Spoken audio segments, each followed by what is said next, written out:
Welcome to today's MJ News Digest, September 6, 2020. Here are today's headlines. J5 Childhood Lessons, Remembering MJ Project, Thriller in Vogue, MJ Drunk, Russell Howard Stands MJ, UK Prince Jackson Interview and Thriller Wedding. So our first story.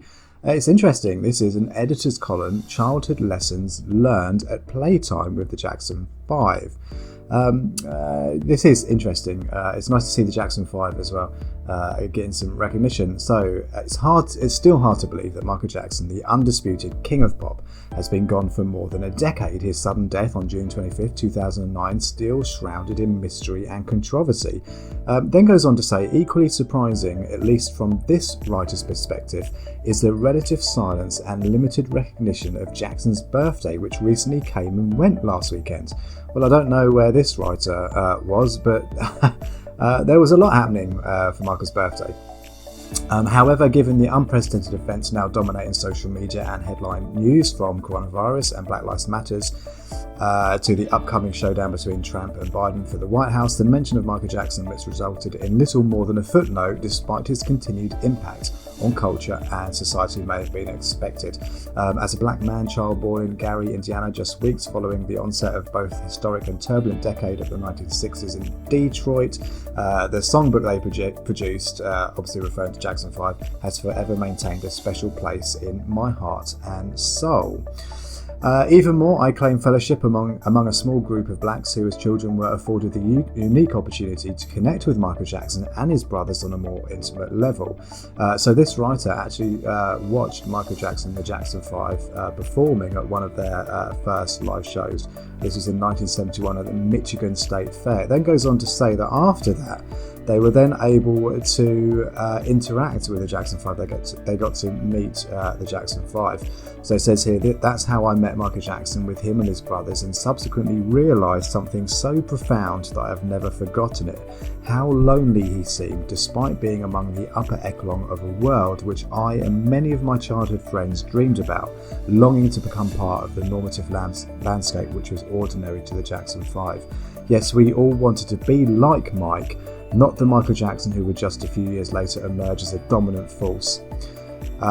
Looking back at the mountains which Michael Jackson effortlessly seemed to climb and conquer, I wonder if the sacrifices he made to reach the precipice were worth the valleys that he would eventually encounter and which would swallow and devour him whole. One thing I can state is that I am the more fortunate between us after all. Even given unprecedented privilege, I believe life with the silver spoon afforded Michael far less than it ultimately provided. Food for thought. Interesting article. I'll link that in the description. So this is Remembering MJ with Travis Payne and Stacey Walker. This is curious. It's a private story sharing community for Japan MJ fans only. The website was in Japanese, so I've translated it. Wonder why this is only for Japan fans. So it looks like this is subscription based. I can't get my words out today. It's around £56, I think, a month. So it looks like it's split into 4 different episodes. You've got live streaming and live delivery day. I wonder if that means that it looks like the live streaming will be on the first 2 days of the month, first 2 weeks of the month, and then you can recap on the last 2 days. For £56 a month, that's quite a lot. September is about This Is It. There was something on the Instagram which showed that they were going to show some unreleased footage from This Is It. I think most of us fans don't really want to see anything revolving around This Is It.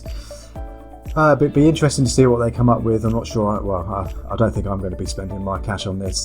So this website shows you why you should be signing up. It's obviously entirely up to you whether you want to. It just seems a bit of a cash grab to me. This next article is Thriller in Vogue. I think this is Vogue France. Thriller, 7 secrets behind Michael Jackson's legendary music video. Zombies, the red leather jacket, ghostly makeup, the legendary dance.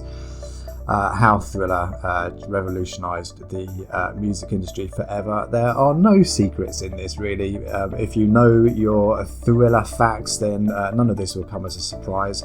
but it's worth visiting this article because it is a positive Michael Jackson article, and we're all about positivity here at MJ News Digest. And of course, Halloween is coming up, so there's going to be a lot of thriller articles. So this is from The Express, which are consistently positive about Michael Jackson. Let's see if they are carrying on with that theme. Michael Jackson secretly moved in with Barry Gibb. He went to sleep on the floor. Michael Jackson secretly lived with Bee Gees legend Barry Gibb shortly before he was put on trial on child molestation charges. It's the first time I think The Express in a while have referred to the charges. Where are we going here? So Barry Gibb has revealed how Michael Jackson moved in with him in the early 2000s. The Bee Gees hitmaker has recalled what his late housemate was like, saying they used to get drunk with one another. The Thriller legend still... I can't be your designated driver. What? You'd better find someone else. Oh dear. How embarrassing. The King of Pop had initially become a regular visitor before making the move more permanent. Okay, he would come to Miami and stay in our house, Barry told The Mirror in a 2014 interview. It's interesting because The Mirror, that's the Daily Mirror, or is now referred to as The Mirror in the UK, it's a UK tabloid. So The Mirror and The Express are owned by the same publisher. The Mirror publish really negative stuff about Michael Jackson, but The Express seem to publish positive. So they're rehashing a Mirror interview with a positive spin, I guess. Would sit in the kitchen and watch the fans outside his hotel on TV. Well, if they're watching the fans outside his hotel, then they can't be at Barry Gibb's house. That's weird. It was right before his child molestation trial for numerous children. We never discussed the case. Numerous children? What case was that then? Barry went on to say how the pair indulged in wine together and sometimes Michael didn't even make it to bed. Oh, shock horror, Michael Jackson liked to drink. Perhaps Michael Jackson was human. Let's see what else we've got here. He added, we would just sit around and write and get drunk. Michael liked wine. There were a few nights when he just went to sleep on the floor. Barry said the group were devastated in a statement released after the hitmaker's death in June 2009. Robin Gibb added, we've not only lost a great friend in Michael, but also a wonderful, sensitive human being. So yeah, I guess we can file that under another positive article about Michael Jackson from The Express. So this is from NME, Soundtrack of My Life, Russell Howard. Now Russell Howard, if you don't know, is a UK comedian chat show host. Let's see what he has to say. What's on his soundtrack of his life? I bet it's Michael Jackson. Of course it is. So the first song I fell in love with, Michael Jackson, Just Good Friends. He says we'd listen to this song on Sunday nights while Mum would be cutting our hair. I just love his incidental grunts. There's definitely home video footage of us kids trying to dance like him. Interesting that Just Good Friends is getting some love. I know for a lot of fans it's their least favourite track on the album, despite the duet with Stevie Wonder.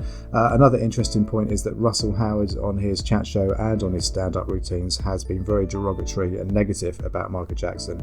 So it's interesting that he's now stanning Michael and talking about Just Good Friends and the bad album. Not too sure what that means. Haven't quite forgiven Russell Howard for some of the things he has said about Michael Jackson in the past. But let's go on to something happier. So this is, of course, Prince's recent interview on the UK programme this morning. This is from the Mail Online, who are notoriously negative towards Michael Jackson. But not today, it seems. The headline, I'm proud to share his powerful name. Michael Jackson's son, Prince, reveals he's keen to expand the King of Pop's legacy and claims he still hears his late father's voice 11 years on. I'm proud to share his powerful name. That's a really good headline. Michael Jackson's son, Prince Jackson, appeared on This Morning on Friday and said that he's proud to carry his late father's name. Despite losing his father 11 years ago, Prince 23 admitted that he still misses him greatly, but claimed he still hears his father's voice. On having one of the most famous fathers in the world, Prince agreed that there are expectations when people meet him.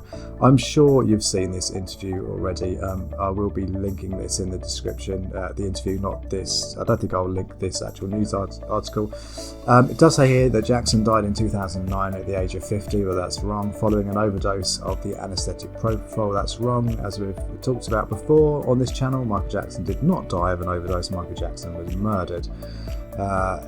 Prince talks about the advice advice and wisdom that he remembers from his father. Prince said he wanted us to be the best at whatever it is that we did. It was a form of motivation and inspiration. And we discussed this, I think, in the last live on this channel, about how Michael Jackson was a motivator, not just to his children, but to all those around him, very much into self-help and motivational techniques. So the article is pretty positive. There is a bit here that says Prince was asked if he's ever faced criticism over his father or ever had to defend him.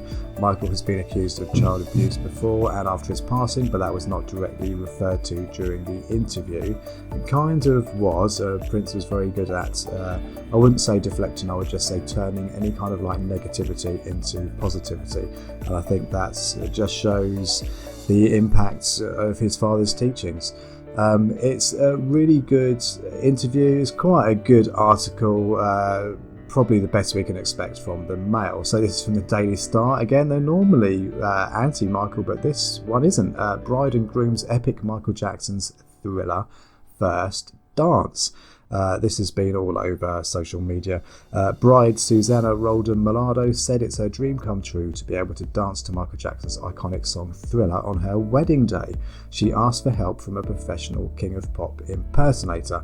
I'm going to look for this video. I've seen this already, but if I can find the video, I will link it in the description. Let's see where this article goes. Wedding guests were left stunned when a bride and groom performed an incredible tribute to Michael Jackson's Thriller as their first dance. Newlyweds turned themselves into zombies and danced with a Jackson impersonator. The video shared on social media shows a couple putting on customised face masks and dancing along with their friends and families as they take to the dance floor. And apparently the impersonator was a guy called Gustavo Hernandez. Never heard of him before, but this is brilliant. Excellent. Really good. Okay, so our YouTube recommendation of the day is, of course, Prince Jackson's interview. Really good. Prince just comes across as a very responsible and grown-up young man. Michael Jackson's son talks facing controversy and living up to his father's legacy. This is from this morning. I would say it's more about living up to his Michael father's Jackson legacy. yourself, being the son of Michael Jackson, gosh, that must place an incredible burden, a sense of expectation on your shoulders when people meet you.